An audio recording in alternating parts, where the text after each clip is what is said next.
Bonjour frères et sœurs de l'Église évangélique d'aujourd'hui. Bon dimanche, j'espère que vous allez bien. Bienvenue aussi à tous ceux qui écoutent les vidéos qui ne sont pas nécessairement de l'Église. On est bien content que vous soyez connectés avec nous. Encore une fois, c'est une joie pour moi de pouvoir ouvrir les Écritures, d'ouvrir la parole de Dieu avec vous pour continuer cette série dans le livre de 1 Corinthiens. Si vous avez écouté la prédication la semaine dernière, vous savez qu'on est actuellement en train de réfléchir à cette section du chapitre 11, un peu floue, un peu mystérieuse, où Paul semble imposer l'idée qu'une femme doit absolument être voilée en tout temps à l'Église. Et là, des fois, ça peut faire réagir. Vous savez, c'est un texte qui a déjà justifié toutes sortes d'excès. Qu'est-ce qui est question ici? Si vous n'avez pas écouté la prédication la semaine dernière, je vous encourage à mettre cette vidéo-là sur pause à l'instant et de pouvoir vous y référer, pouvoir l'écouter en premier. Je pense que des éléments importants qu'on a discutés la semaine passée vont vous permettre de mieux apprécier le message de ce matin. Donc, si ce n'est pas déjà fait, je vous encourage à l'écouter en premier et à revenir par la suite. Si vous l'avez écouté la semaine passée, je pense que vous allez trouver ça assez intéressant ce matin. Juste avant de continuer, j'aimerais simplement vous rappeler que la semaine passée, on avait déterminé que le texte de 1 Corinthiens 11 ici ne parle pas premièrement du voile. Nous, c'est ce qui nous saute aux yeux à première vue, parce que Paul le mentionne quand même à quelques reprises, et on pense que c'est ça le but du texte, alors qu'on a vu que ce n'était pas le point du tout. Alors, on a plutôt regardé que c'est un passage qui parle premièrement de l'idée de l'autorité et de la soumission, du rôle de l'homme, du rôle de la femme dans tout ça, et comment exprimer le rôle de l'homme et exprimer le rôle de la femme. Et c'est surtout ça que le texte parle ici. Et malgré que ce soit un concept très dérangeant dans une société, souvent on n'aime pas trop ça, c'est pas très populaire comme sujet, on avait vu qu'il n'y avait rien de mauvais ou de dégradant en soi dans l'idée d'avoir des rôles différents, dans l'idée d'avoir quelqu'un qui est appelé à l'autorité, une autre personne qui est appelée à se soumettre à cette autorité-là, qu'il n'y a rien de mal en soi. Au contraire, même que cette dynamique-là est présente au sein même de la Trinité. On a vu que Paul va dire que Dieu, donc le Père, est le chef de Christ. Mais pourtant, ce n'est pas que le Père est meilleur que Christ, il n'est pas plus grand, il n'est pas plus saint, il n'est pas plus puissant.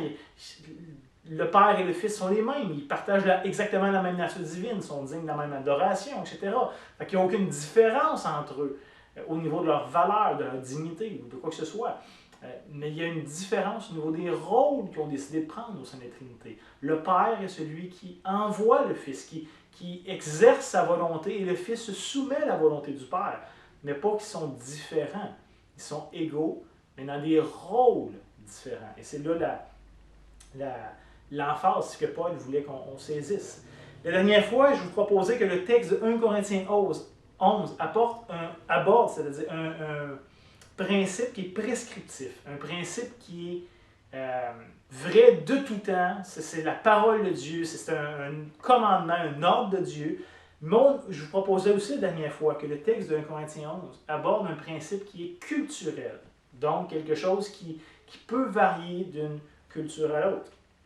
Le principe prescriptif était bien évidemment ici l'idée du rôle complémentaire de l'homme et de la femme, comme je viens de le mentionner, qui sont égaux en valeur et en dignité, mais différents dans leur appel, dans leur rôle devant Dieu. Et ce principe-là, c'est un principe qui est transculturel, c'est-à-dire qui transcende les époques ou les cultures. Puisque, comme on l'a vu, Paul va baser son argument à partir de la création elle-même de l'homme et de la femme. Et la création de l'homme et de la femme n'est pas quelque chose qui peut être réinterprété d'une culture à l'autre. C'est un fait historique. Dieu a créé l'homme, a créé la femme, il les a créés chacun avec un rôle. Chacun avec une attente particulière. Malgré qu'ils sont égaux en valeur et en dignité, Dieu les a créés différents. Il n'a pas créé un deuxième homme à Adam pour l'aider, il a créé une femme. Donc, il y a cette idée de complémentarité. Dieu a voulu créer deux genres, et à travers les deux genres, il y allait avoir deux rôles aussi. Donc, ça ici, c'est un principe qui est transculturel. Donc, ce matin, on va voir ensemble l'élément du texte que Paul nous présente qui est culturel. C'est-à-dire qu'il peut s'adapter, qu'il peut changer d'une époque à l'autre, d'une culture à l'autre, d'une préférence à l'autre. Donc, ce n'est pas quelque chose qui est figé dans le temps, mais quelque chose qui s'adapte ou qui se modèle ou qui se moule aux différentes cultures qu'il peut avoir. Et cet élément-là, culturel, trouve évidemment son fondement dans l'ordre créationnel de Dieu. Ce n'est pas complètement séparé, puisque c'est comment finalement est-ce qu'on va exprimer le rôle ou les genres. Comment est-ce qu'on va exprimer la masculinité, la féminité. Ça peut changer des fois d'une culture à l'autre. On va discuter de ça ce matin. Mais le principe est transculturel. L'application peut être très changeante d'une culture à l'autre. Donc, c'est surtout ça ici qu'on va parler ce matin, en revenant entre autres sur les versets que j'avais sautés la semaine passée. Je n'ai pas tout traité les passages ou tout traité les versets la semaine passée. Donc, ceux qui n'ont pas été traités, on va les aborder ensemble aujourd'hui. Donc, je vous propose qu'on relise le texte de 1 Corinthiens 11, se remettre un peu là, dans le bain, et on va pouvoir commencer notre réflexion par la suite. Donc, je vous en fais la lecture, 1 Corinthiens chapitre 11, et on va lire les versets 2 à 16. Et ça se lit comme suit. Paul écrit: « Je vous loue de ce que vous vous souvenez de moi à tous égards, et de ce que vous retenez mes instructions telles que je vous les ai données. Je veux cependant que vous sachiez que Christ est le chef de tout homme, que l'homme est le chef de la femme, et que Dieu est le chef de Christ. Tout homme qui prie ou qui prophétise la tête couverte déshonore son chef. Toute femme, au contraire, qui prie ou qui prophétise la tête non voilée déshonore son chef. C'est comme s'il était rasé. Car si une femme n'est pas voilée, qu'elle se coupe aussi les cheveux. Or, s'il est honteux pour une femme d'avoir les cheveux coupés ou rasés, eh bien qu'elle se voile. L'homme ne doit pas se couvrir la tête, puisqu'il est l'image et la gloire de Dieu, tandis que la femme est la gloire de l'homme. En effet, l'homme n'a pas été tiré de la femme, mais la femme a été tirée de l'homme. Et l'homme n'a pas été créé à cause de la femme, mais la femme a été créée à cause de l'homme. C'est pourquoi la femme, à cause des anges, doit avoir sur la tête une marque de l'autorité dont elle dépend. Toutefois, dans le Seigneur, la femme n'est point sans l'homme, ni l'homme sans la femme. Car de même que la femme a été tirée de l'homme, de même que l'homme existe par la femme, et tout vient de Dieu. Jugez-en vous-même. Est-il convenable qu'une femme prie sans être voilée? La nature elle-même ne vous enseigne-t-elle pas que c'est une honte pour l'homme de porter de longs cheveux? Mais c'est une gloire pour la femme d'en porter, parce que la chevelure lui a été donnée comme voile. Si quelqu'un se plaît à contester, nous n'avons pas cette habitude, non plus dans les églises de Dieu. Donc ça, c'était la lecture pour nous de la Sainte Parole de Dieu ce matin. Comme je l'ai dit tantôt, je vais me concentrer principalement sur les versets qu'on n'a pas traités la semaine passée. Donc, particulièrement sur les versets 4 à 7 et sur les versets 13 à 15. Mais avant de commencer à commenter ces versets-là, laissez-moi juste poser une question qui est extrêmement importante. Et si vous ne vous la posez pas déjà, je vous encourage à prendre le temps de vous la poser. Hein? Et la question est la suivante. Comment est-ce qu'on sait que l'idée ici du voile, de la longueur des cheveux, est quelque chose de culturel et pas quelque chose de normatif? Comment on fait pour savoir ça? C'est évident que le précepte normatif que Paul nous donne sur le rôle de l'homme et la femme, il base sur la création. Mais comment on fait pour savoir que Dieu n'est pas aussi en train d'imposer aux croyants l'idée de porter le voile ou de réglementer la longueur des cheveux, par exemple? Comment est-ce qu'on fait pour savoir ça? Parce qu'après tout, je suis convaincu qu'il n'y a pas personne d'entre nous qui voudrait ouvertement, volontairement négliger ou désobéir à un commandement de Dieu. Fait que comment est-ce qu'on fait pour savoir que c'est pas une prescription, que c'est pas un commandement, mais que c'est quelque chose qui est culturel, donc qui peut changer d'une culture à l'autre? Et pour répondre à la question, j'aimerais faire 3 remarques qui vont nous aider à comprendre pourquoi est-ce que c'est un principe qui est culturel et pas normatif. Premièrement, le reste du Nouveau Testament n'adresse jamais la question du voile ou de la longueur des cheveux. Okay? C'est quelque chose qui est unique au passage qu'on regarde ensemble ce matin. Nulle part ailleurs dans les Écritures, il est question de ça. Donc, ça devrait déjà être un bon indice pour nous. Hein, si c'était une norme ou un commandement ou une attente de la part de Dieu, eh bien, on pourrait penser que Jésus, par exemple, l'aurait abordé, ce sujet-là, ou que les apôtres, dans une de leurs lettres, auraient fait allusion à cet enseignement-là, ou auraient exhorté les églises à se rappeler de ça. Souvent, à la fin des épîtres, on voit souvent des exhortations en rafale, priez sans cesse, soyez toujours joyeux, n'oubliez pas ça, exercez la charité. Et là, on aurait dû voir, normalement, au moins une autre fois ailleurs, que c'est donné comme un commandement à l'Église. Mais ce n'est pas le cas. Deuxièmement, on remarque que si on accepte l'enseignement de Paul aux Corinthiens, ça viendrait contredire, dans un sens, certains autres passages clairs des Écritures. Qu'est-ce que je veux dire par là? Ou sans dire nécessairement contredire d'autres passages des Écritures, mais ça viendrait mettre une confusion en rapport avec ce qui est dit ailleurs dans la Bible. Par exemple, on voit dans les livres de la loi de Moïse que Dieu encadre très clairement ce qu'on appelle la pratique du naziréat. C'est-à-dire qu'une personne va faire un vœu particulier à Dieu Et durant le temps de ce vœu-là, Dieu lui donne certaines choses qu'il va lui demander de faire ou de ne pas faire. Okay? Dans les consignes, on lit entre autres, et je vais vous lire un petit texte qui se trouve dans le livre des Nombres, au chapitre 6, les versets 1 à 8. J'aurais pu lire un petit peu plus, il en parle aussi ailleurs, mais je pense que c'est le passage le plus clair, surtout en rapport avec le sujet qui nous intéresse ce matin. On lit, « L'Éternel parlait à Moïse et dit, « Parle aux enfants d'Israël, et tu leur diras, lorsqu'un homme ou une femme se séparera des autres en faisant un vœu de naziréat pour se consacrer à l'Éternel, il s'abstiendra de vin, de boissons enivrantes. » Et là, il va parler de tous les types de boissons, de choses qu'il ne peut pas manger. Et c'est surtout des choses en rapport avec le fruit de la vigne. Au verset 5, il arrive en disant, « Pendant tout le temps de son naziréat, le rasoir ne passera point sur sa tête, jusqu'à l'accomplissement des jours pour lesquels il s'est consacré à l'Éternel. Il sera saint, il laissera croître librement ses cheveux. Pendant tout le temps qu'il avoue à l'Éternel, il ne s'approchera point d'une personne morte, il ne se souillera point à la mort de son père, de sa mère, de son frère ou de sa sœur, car, la raison aussi, car il porte sur sa tête la consécration de son Dieu. Pendant tout le temps de son naziréat, il sera consacré à l'Éternel. » Donc, voyez-vous ici, Dieu demande explicitement à ceux qui font ce genre de vœu-là de ne pas se raser les cheveux, de ne pas couper leurs cheveux durant tout le temps du vœu. Fait que des fois, ça peut prendre quelques semaines, mais des fois, ça peut prendre plusieurs années.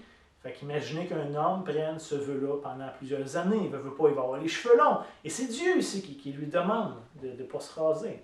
Et un bon exemple de cette réalité-là serait par exemple Samson. Vous connaissez l'histoire de Samson qui n'a jamais coupé ses cheveux depuis sa naissance. Il y a bien des égards, Samson n'est pas un bon exemple pour nous. Dans plusieurs aspects de nos vies, on ne devrait pas imiter Samson.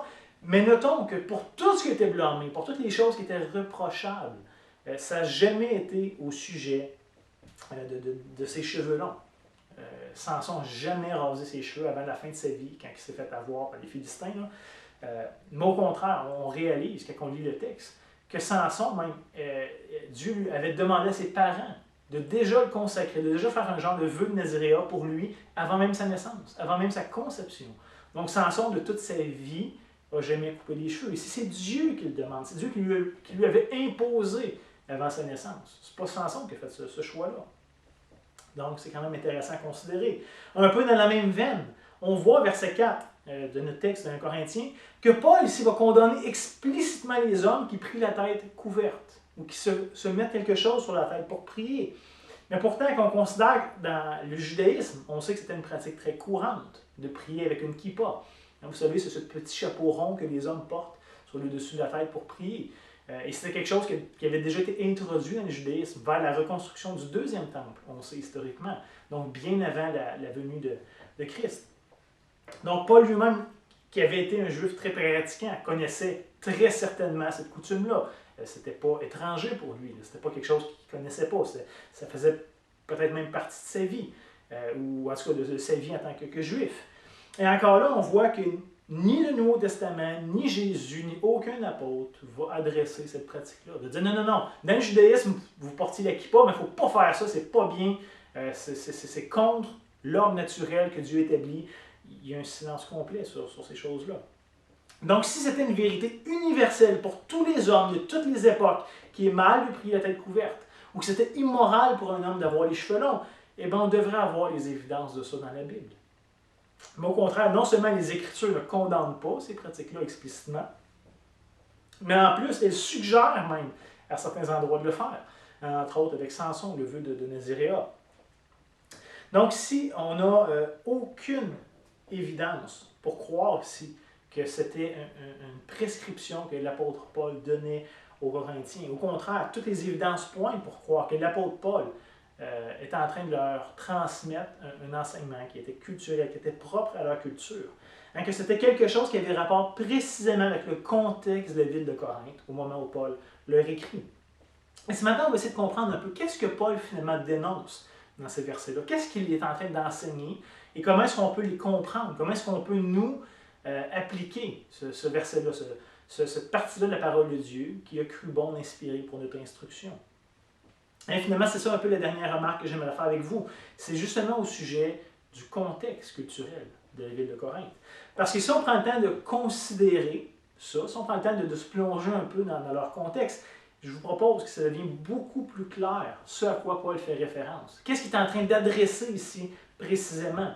Et on va voir que finalement, Paul est en train de parler de quelque chose qui est très contextuel et donc pas quelque chose qui est prescriptif de la part de Dieu. Lorsqu'on lit les archéologues, les historiens qui se sont déjà intéressés à la ville de Corinthe au 1er siècle, on réalise qu'il y avait certaines coutumes caractéristiques chez les Corinthiens. Et quand on réalise ça, c'est intéressant de voir que ça semble être parfaitement en harmonie avec ce que Paul adresse ici, ce que Paul veut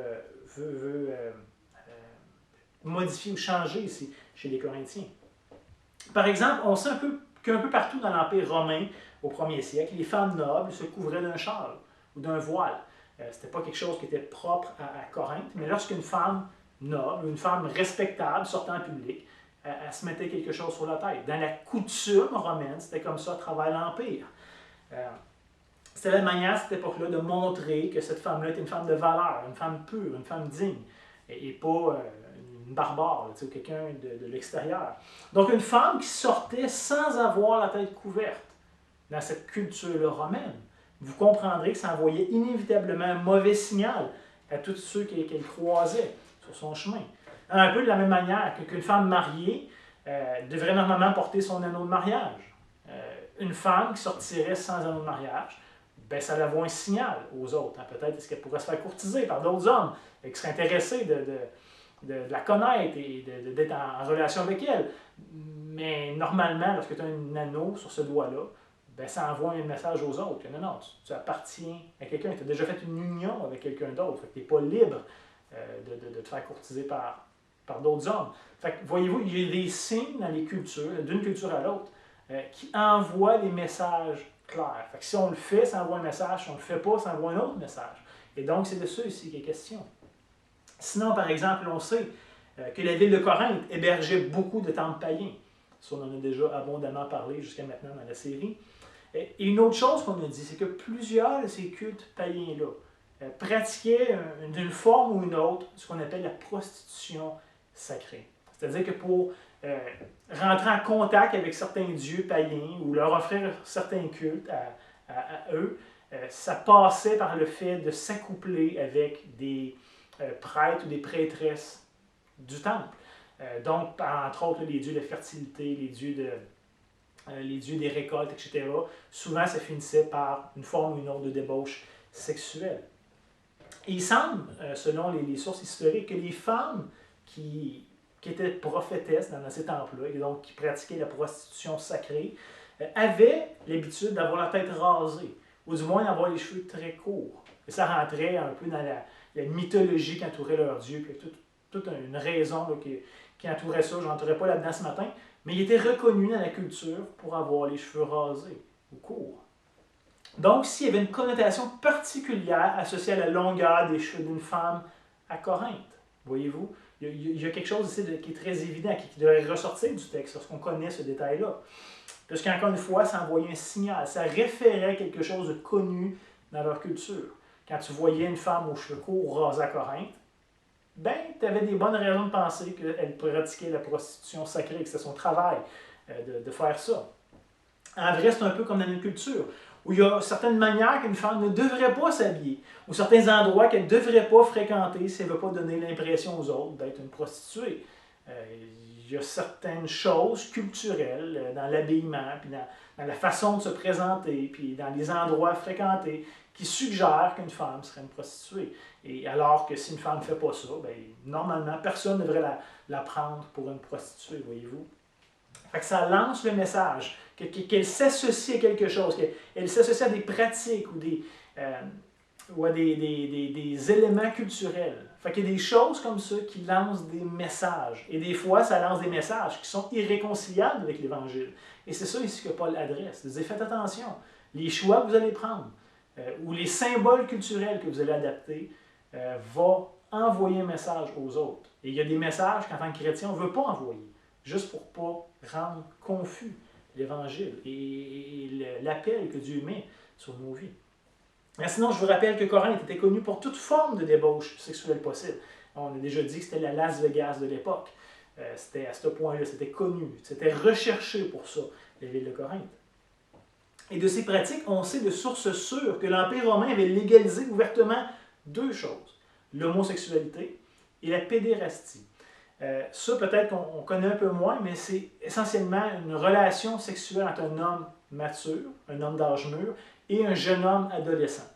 Okay? Fait que c'était pas considéré comme de l'homosexualité et c'était pas non plus considéré comme de la pédophilie. Okay? Il y avait tout un contexte propre à l'Empire romain où c'était très répandu. Même plusieurs sénateurs romains avaient un harem d'adolescents et c'était vu comme, en tout cas, une forme initiatique à la sexualité, mais c'était pas de l'homosexualité, c'était pas de la pédophilie non plus. Il y avait comme une autre catégorie dans l'Empire romain que eux voyaient comme totalement ouverte et acceptable.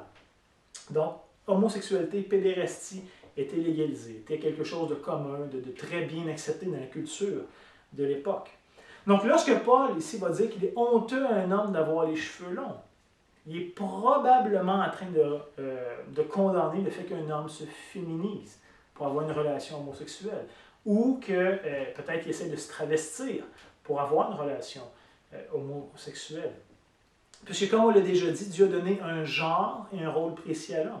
Et l'homme devrait accepter le genre que Dieu lui donne et devrait accepter le rôle aussi qui vient avec, plutôt que de le rejeter, plutôt que de chercher à changer son rôle ou changer son genre. Ce n'est pas quelque chose qui est acceptable, évidemment, aux yeux de Dieu.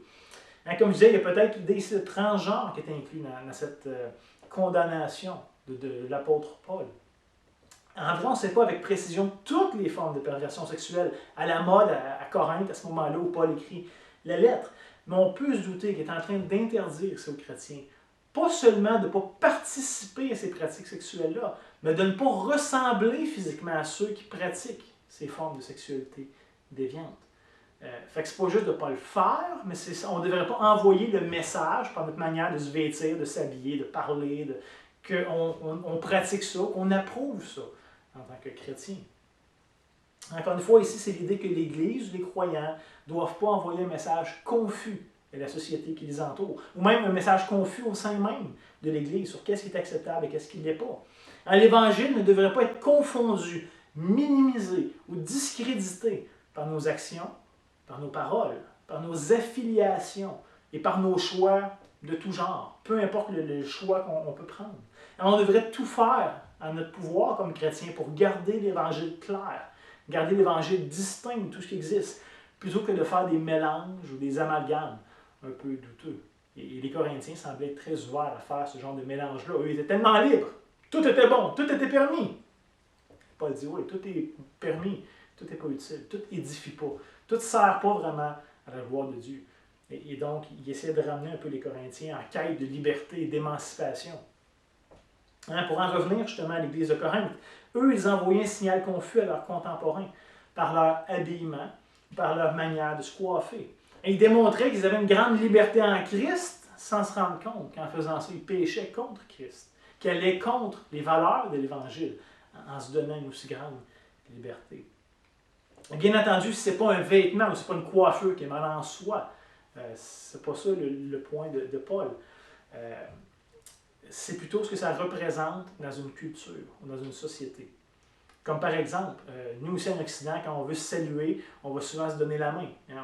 On va se donner une bonne poignée de main, puis on va être content de se voir. Et ça montre notre ouverture, notre affection, le fait qu'on salue l'autre. Si vous allez à certains pays du Sud, ça ne se fait pas. Parce que dans la culture, les mains servent à nettoyer les besoins quand on va aux toilettes. Ils n'ont pas les mêmes normes d'hygiène, ils n'ont pas accès aux mêmes choses que nous en Amérique. Fait que de donner la main à quelqu'un est vu comme une insulte, comme quelque chose de sale, de mauvais. Donc c'est le même geste, mais dans deux cultures, est interprété complètement différent. Voyez-vous?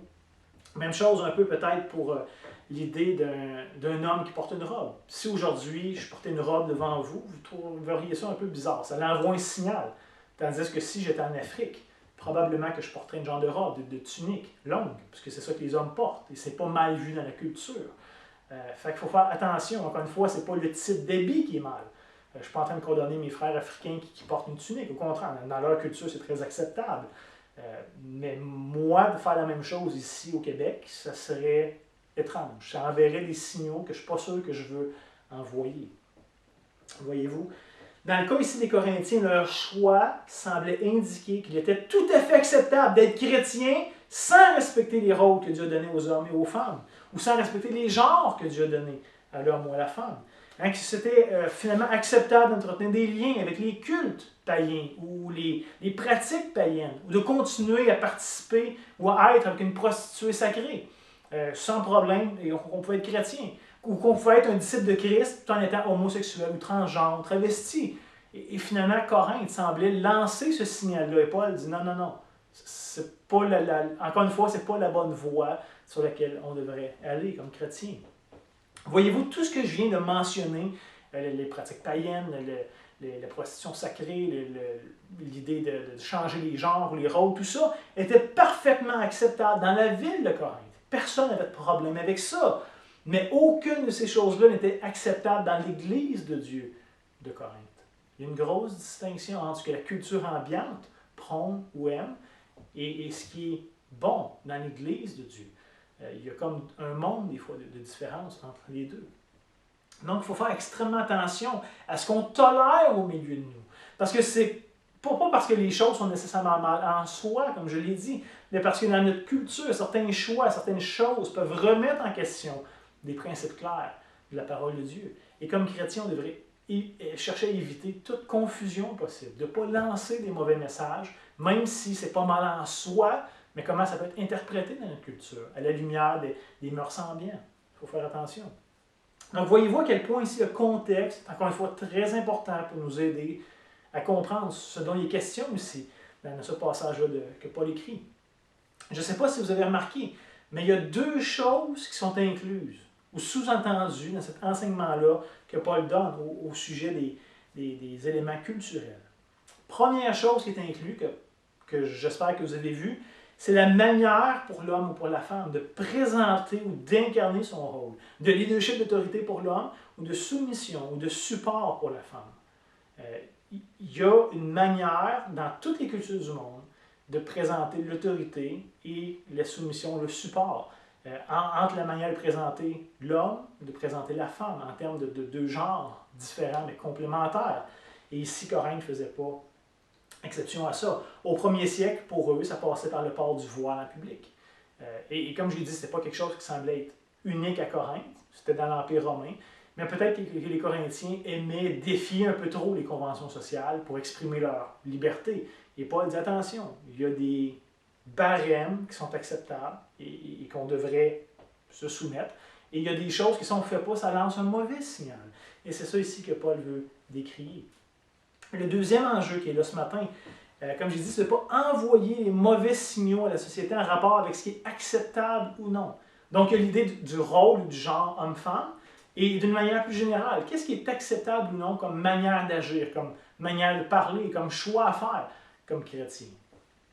Après tout, un chrétien est appelé à représenter Christ. Il y a donc des éléments culturels avec lesquels un chrétien ne peut pas s'associer. Et ça dépend d'une culture à l'autre, ça peut varier beaucoup. Mais il y a des choses dans chaque culture qu'un chrétien ne peut pas s'associer avec. Pas parce que la chose est nécessairement mal en soi, des fois oui, mais d'autres fois c'est juste ce vers quoi ça pointe. Et on ne veut pas s'associer avec certaines choses qui sont à l'opposé de l'Évangile, qui viennent contredire l'Évangile. Par exemple, je pense que ça serait inconvenant qu'un chrétien porte un chandail avec une croix gammée, le symbole nazi. Ou qu'un chrétien porte un gilet avec une image sexuellement explicite, ou avec le logo du mouvement LGBTQ. Il y a plein d'éléments comme ça culturels que je ne suis pas sûr que ça serait approprié qu'un chrétien s'associe ouvertement avec.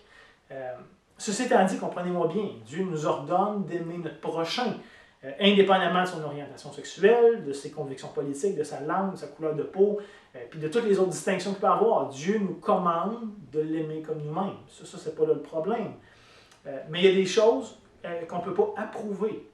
Alors, on ne peut pas approuver n'importe quoi. On ne peut pas s'associer avec n'importe qui, même si on est commandé par Dieu d'aimer ces gens-là comme nous-mêmes.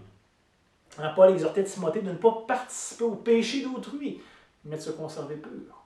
Donc, des fois, il y a une distinction, il y a une distance que l'Évangile devrait nous faire prendre de certains éléments culturels. Évidemment, tout dans notre culture est pas mal, mais il y a des choses qui sont à l'opposé de l'Évangile. Et ceux-là, on devrait faire attention. Hein? Évidemment, Dieu aime et nous demande d'aimer les nazis, nous demande d'aimer les gens dans l'industrie de la pornographie, les prostituées, les personnes LGBTQ. Jésus était connu pour être un ami des pécheurs, hein, de démontrer de l'amour, de l'affection, de la compassion pour eux. Fait que l'idée, c'est pas qu'il faut les mettre de côté et les haïr. Au contraire, c'est pas du tout ça qu'on voit dans les Écritures. Mais on peut les aimer, tous ces gens-là, sans approuver leurs croyances ou sans approuver leurs pratiques. Et c'est comme ça, je pense, que Jésus faisait. Hein, il n'approuvait pas le péché des gens, malgré qu'il les aimait réellement et qu'il leur manifestait de l'amour de la meilleure façon possible. Donc, voyez-vous, il y a des choses qui sont en contradiction profonde avec l'Évangile. Il faut faire très attention avec ces choses-là, parce qu'on ne veut pas envoyer des signaux confus dans l'Église, ni envoyer des signaux confus dans la société. Par exemple, j'ai déjà dit à une mère chrétienne qui avait un fils aux tendances transgenres, qui était en quête spirituelle, qui cherchait Dieu, puis qui était un peu mêlé dans toutes sortes de choses. Et j'ai dit à cette mère-là, si ton fils veut venir à l'Église, il est bienvenu. Même s'il va porter une robe pour venir à l'Église ou qu'il s'est attriqué comme une femme, il est le bienvenu quand même. Et c'est notre rôle à nous de l'aimer comme il est, de l'accueillir et de le conduire à Christ. C'est ça qu'on devrait faire. C'est l'attitude qu'on devrait avoir comme chrétien envers ce jeune homme-là, par exemple. Par contre, si la même situation était vraie pour un chrétien, pour un membre de l'Église, qui se présentait à un culte le dimanche habillé comme une femme, ou qui va à son travail la semaine, ou va faire son épicerie habillé comme une femme, là ça serait une autre histoire, par exemple. Hein, tous ceux et celles qui disent suivre Christ doivent suivre ses enseignements, hein, doivent apprendre à obéir à tout ce qu'il a enseigné, tout ce qu'il nous a prescrit. Et c'est entre autres le fait d'assumer son genre et d'assumer son rôle. Le chrétien reconnaît que Dieu l'a créé comme ça. Et donc que Dieu a une attente envers chaque individu selon le rôle, selon le genre qu'il lui a donné. On ne voudrait certainement pas qu'il y ait un flou dans l'Église au sujet des distinctions hommes-femmes ou des rôles entre les hommes et les femmes. Donc qu'un non-croyant rentre habillé comme le sexe opposé de ce qui est biologiquement, aucun problème. Ça va me faire plaisir de le voir, de l'accueillir et de le conduire à Christ. Qu'un chrétien fasse ça, c'est complètement autre chose. Fait que c'est la même action dans les deux cas, mais qui va être très différente, dépendamment de qui la commet. Parce que dans l'Église, on ne veut pas laisser place à de la confusion ou de manquer les distinctions que la Bible établit clairement. Donc, après avoir dit tout ça, comment est-ce qu'on approche le texte de ce matin? Qu'est-ce que vous et moi, on peut en retirer de ce passage-là? Ce qu'on pourrait dire, mais puisque c'est culturel, il n'y a rien à apprendre. C'était juste pour les chrétiens de Corinthe, et donc nous, on n'est plus dans ce contexte-là, fait qu'on on fait ce qu'on veut. Je pense que ce serait un peu simpliste comme approche. Par exemple, au verset 4 et 5, hein, il va être question d'accepter ou d'incarner le rôle respectif que Dieu a donné à l'homme et la femme. Laissez-moi vous lire le verset 4 et 5. Paul va dire « Tout homme qui prie, qui prophétise la tête couverte, déshonore son chef. » Donc, on ne devrait pas, en tant qu'homme, chercher des symboles culturels qui disent qu'on est en soumission, qu'on est mis de côté. Au contraire, on devrait assumer le rôle que Dieu nous donne, d'être des chefs, d'être des dirigeants, d'être des leaders. Au verset 5, ça dit « Toute femme, au contraire, qui prie, qui prophétise la tête non voilée, déshonore son chef, comme si elle était rasée. Hein, finalement, comme si elle usurpait le rôle de l'homme. » Donc ici, au verset 4 et 5, il est question d'accepter ou d'incarner le rôle respectif que Dieu a donné à l'homme et à la femme. Et c'est mal à un homme d'adopter des signes culturels de soumission ou des signes culturels de féminité, puisque Dieu l'appelle à exercer son autorité et sa direction, et non pas à se soumettre. Dieu l'appelle à être un homme, et pas à être une femme, dans son rôle, dans son genre. De la même manière, il serait tout aussi inconvenant, selon le texte, qu'une femme s'approprie publiquement les signes culturels d'autorité, de direction, de chef sur son mari, hein, puisque Dieu ne lui a pas donné ce rôle-là, ni ce genre-là. Donc, voyez-vous, il y a des choses qu'on devrait faire ou pas faire, dépendamment si on est un homme ou une femme. Et dans toutes les cultures, il y a ces éléments qui sont visibles, qui sont extérieurs, qui expriment, qui manifestent l'autorité ou la direction. Et c'est la même chose, il y a des signes qui sont visibles, extérieurs, ou qui manifestent, ou qui expriment la soumission, le respect. Et donc, on ne devrait pas les entremêler, ou dire qu'il n'y a aucune différence entre les deux. Toutefois, remarquez que Paul n'est pas en train d'interdire à la femme de prier ou de prophétiser à l'Église.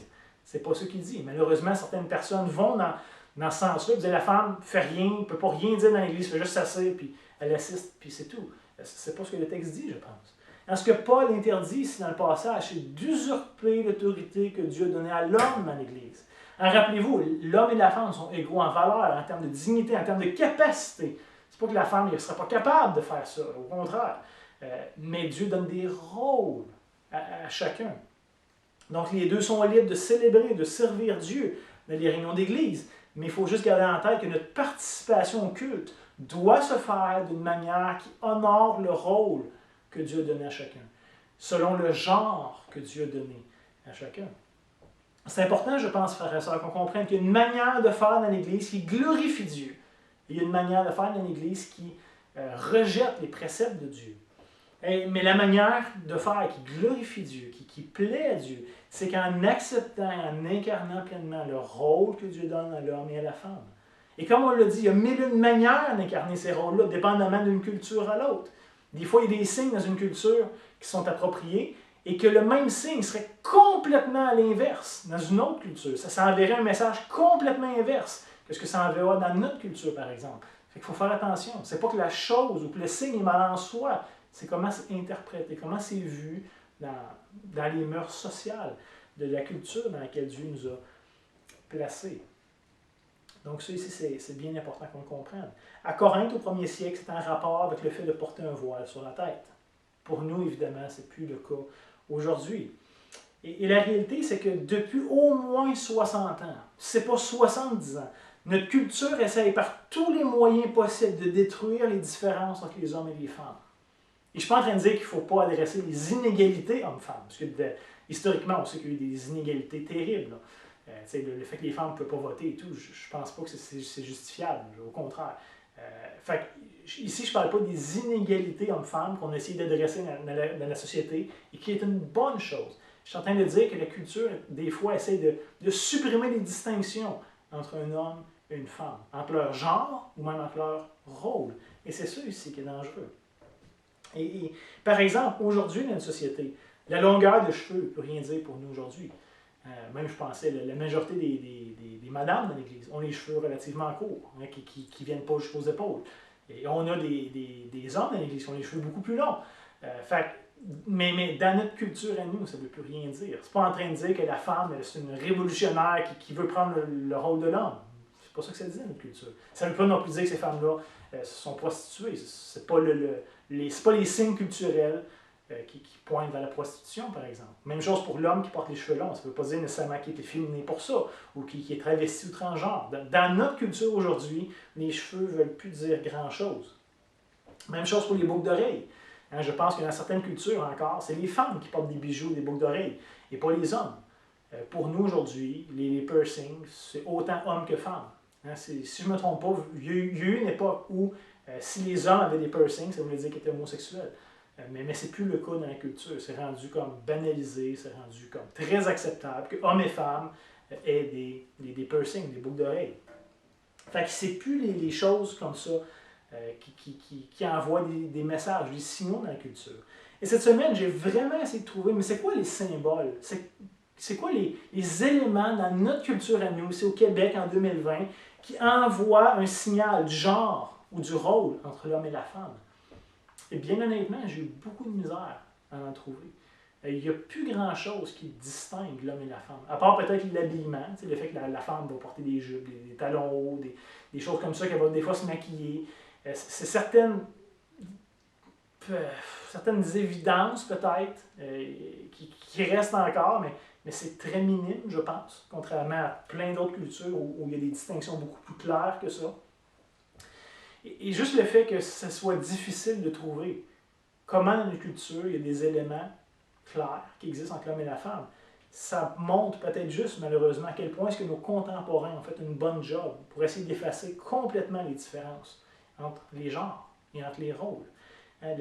La seule chose peut-être que j'ai trouvée qui pourrait être un vestige de cette réalité-là serait peut-être l'idée de la galanterie, où un homme va ouvrir la porte pour son épouse, ou qu'un homme va porter les choses de son épouse. C'est peut-être la seule chose que j'ai trouvée. Et même ça, aujourd'hui, c'est vu comme quelque chose de macho, de dégradant. Elle a dit, franchement, la femme est capable d'ouvrir sa porte, elle n'a pas besoin de l'homme pour faire ça. Mais pourtant, je ne suppose pas qu'on ne reconnaît pas que la femme est capable. C'est qu'on veut prendre soin, c'est qu'on veut aimer son épouse. C'est de ne pas la prendre pour acquis, mais de lui montrer notre considération. On utilise notre leadership pour son bien, pour considérer ses besoins, pour considérer son importance, sa valeur. Un peu peut-être comme Christ qui a manifesté son autorité envers nous par son service, par le fait de donner sa vie. Donc Christ, qui est le chef de l'homme et de la femme, est venu servir. C'était le roi serviteur. Et c'est le parallèle que Paul veut faire. Entre autres, en Éphésiens 5, il dit « Marie, aimez vos femmes comme Christ aimait l'Église. » Et qui s'est livré pour elle. Marie soit capable de servir vos femmes jusqu'à l'extrême. Des fois, on pense que l'autorité ou le leadership, c'est que tout est pour moi, puis tout le monde me sert moi. Tandis que dans la Bible, l'autorité, c'est de servir les autres. Le plus grand dans le royaume de Dieu, c'est celui qui se fait le serviteur de tous. Jésus enseigne. Donc, toute cette idée-là. Je me disais peut-être que le dernier vestige qui est de moins en moins présent dans notre culture, dans notre société, serait l'idée peut-être de la galanterie, qui est en train de se perdre, si ce n'est pas déjà complètement perdu. Et je vais juste vous rappeler, ce concept d'autorité ou de soumission n'est pas quelque chose de dégradant.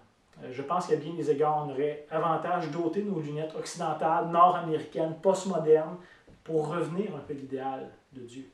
On est teinté, je pense, quand on approche ce concept-là, parce que dans nos têtes, c'est obligatoirement mauvais, dégradant, péjoratif, alors que je vous rappelle que Dieu lui-même le vit au sein de la Trinité, et que c'est le modèle qu'il nous donne de ce concept-là d'autorité et de soumission. Et si c'est bon pour Dieu, ben, ça devrait être bon pour ses créatures, pour vous et moi, qui sommes faits à son image.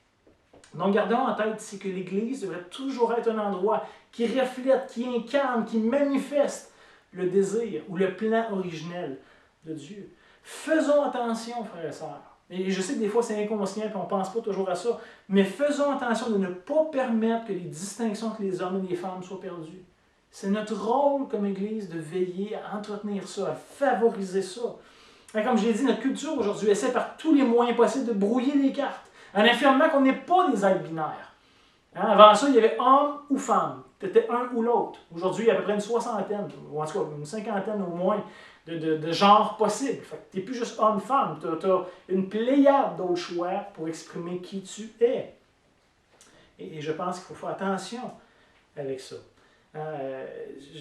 Aujourd'hui, notre culture, notre société nous dit qu'il n'y a aucune limite qui devrait limiter notre créativité ou notre émancipation. Je peux me présenter comme je veux être. Ce n'est pas mon sexe biologique qui détermine qui je suis, c'est moi qui détermine qui je suis, et donc je peux tout changer le reste. Et ça, je pense que ça ne vient pas des Écritures. Peut-être que ça peut être un discours très séduisant pour nous qui sommes en quête d'émancipation, de créativité, mais malheureusement, c'est un discours qui est dangereux, en plus d'être faux. Dieu est celui qui détermine qui nous sommes. C'est lui qui est le créateur. Et comme créateur, il nous a façonné, il nous a formé, il nous a créé d'une certaine façon. Et on va lui rendre gloire, et on va être complet, juste on assume ce qu'on a été créé pour être. De rejeter ce que Dieu dit et d'essayer d'être autre chose que ce que Dieu nous a fait, va ultimement créer beaucoup plus de destruction, de blessures que d'autres choses. Alors que notre société, elle, veut rejeter Dieu, les limites que Dieu a fixées à l'humanité, l'Église, elle devrait avoir un discours très différent. On devrait être ceux qui acceptent les limites de Dieu, qui s'en réjouissent, qui les incarnent, qui les vivent, qui les encouragent. L'Église est un phare, l'Église est une balise qui pointe vers la réalité telle que Dieu l'a définie. Pas la réalité telle que j'ai envie que ce soit, telle que moi je la définis. L'Église pointe vers la réalité que Dieu définit. Parce que c'est ça qui est la réelle vérité. C'est ça qui est la réalité authentique. Et la meilleure façon de faire ça, frères et sœurs, c'est d'être capable de vivre à la hauteur de notre appel respectif, que vous soyez un homme ou une femme. Dans l'Église, on doit être capable de laisser les hommes être des vrais hommes. Pas des gens de machos, des brutes qui font juste se taper sur le chest tout le temps. C'est pas ça être un homme, bibliquement. Mais la Bible définit masculinité et les hommes devraient viser cette masculinité-là. Et on devra avoir la place dans l'Église pour le faire. On n'a pas à avoir honte d'être un homme. On n'aura pas à avoir honte de la masculinité telle que Dieu la conçoit. Comme si c'était mauvais en soi, que c'était toxique, peu importe, c'est faux. Nos enfants ont besoin d'avoir des modèles d'hommes bibliques inspirants qui s'assument. Et je pense que c'est une des crises les plus flagrantes de notre société, de voir qu'il n'y a plus d'hommes. Il y en a plein qui se pensent à des hommes, qui réinventent la masculinité à tort et à raison. Mais la Bible détermine ça. Et je pense que nos enfants, premier, ont besoin de voir c'est quoi être un vrai homme. Et la société a besoin, je pense, aussi d'avoir des hommes qui vivent, qui incarnent bien la masculinité telle que Dieu l'a voulu. De la même manière, dans l'Église, on doit être capable de laisser les femmes exprimer leur féminité. Ça doit être encouragé, ça doit être valorisé. Une vraie féminité, pas les choses superficielles qu'on voit dans notre société. C'est pas ça, être une femme. C'est tellement plus beau, tellement plus profond que ça, comment Dieu vous a créé. Et on devrait favoriser ça, encourager ça, valoriser ça le plus possible dans l'Église. Et on ne le réalise pas souvent, mais la Bible met énormément les femmes de l'avant. La Bible a énormément de choses à dire au sujet des femmes. Des fois, on pense peut-être à juste un ou deux passages, hein, mais c'est tellement plus large. Et la Bible mettait la femme de l'avant dans un monde qui était pourtant très patriarcal, où la femme avait très peu de place dans les sociétés primitives. Et pourtant, la Bible lui donne cette valeur-là, la met en avant constamment. Nos enfants ont besoin, plus que jamais dans une société qui a perdu ses repères, d'avoir des modèles de femmes bibliques, de femmes inspirantes qui assument pleinement leur rôle et qui ne font pas juste se conformer aux standards sociaux et qui sont bien insuffisants, pour utiliser juste ce mot-là. Parce que la réalité, frères et sœurs, c'est que si ces rôles-là, d'hommes ou de femmes, ne sont pas incarnés dans l'Église, eh bien nos enfants et notre société ne l'inventeront pas de nulle part. Ils vont prendre d'autres valeurs, d'autres normes, d'autres aspirations qu'ils ont, et ce ne sera pas les valeurs bibliques. À moins qu'on les prenne des Écritures mêmes, puis qu'on les recherche, ben ça n'arrivera pas par hasard. Hein? Je vous dis, frères et sœurs, on a un rôle et une responsabilité envers nos enfants et envers notre génération d'être, d'incarner cet idéal-là de Dieu. Soyons une boussole qui pointe vers le Créateur. Assumons ce que Dieu dit qu'on devrait être et trouvons une joie dans le fait d'être ce que Dieu nous a créé pour être. C'est ma prière pour nous. Et comment est-ce qu'on va le faire dans notre culture? C'est un défi. Parce que comme j'ai dit, il y a beaucoup moins de barèmes culturels qui nous permettent de le faire. Mais perdons pas de vue les choix qu'on prend, notre manière de se vêtir, d'agir, de parler, avec qui on s'associe. Tout ça pointe et envoie des messages. Assurons-nous de pointer vers Christ et l'Évangile et d'envoyer les bons messages, à la fois au milieu de nous et à la fois dans la société dans laquelle Dieu nous a placés. Prions ensemble.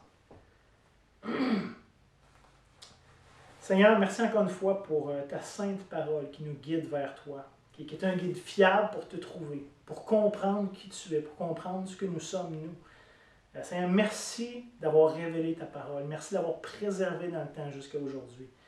Sans ça, on n'aura aucun repère objectif pour vivre nos vies d'une manière digne, d'une manière qui t'honore toi. Seigneur Dieu, je t'ai prie qu'on puisse avoir du discernement, personnellement dans nos vies, de nos familles, mais qu'on ait du discernement comme Église, qu'on soit capable d'identifier, de discerner les enjeux actuels de notre culture. Je te prie, Seigneur, que les hommes de cette Église soient des vrais hommes selon ton cœur. Je te prie que les femmes de cette Église soient des vraies femmes selon ton cœur, Seigneur. Père, je te prie pour que tu nous gardes d'utiliser notre liberté en Christ d'une manière contradictoire. Au contraire, aide-nous à bien incarner l'Évangile dans notre culture. Que ton peuple ici, à Bécancour, dans la Mauricie, puisse envoyer un message clair de la suprématie de Christ, de la toute-puissance de l'Évangile. Mon Dieu, garde-nous de céder aux influences de ce présent siècle mauvais, comme tu l'appelles dans ta parole. De nous, de juste se conformer à la culture, plutôt que de réformer la culture par l'Évangile.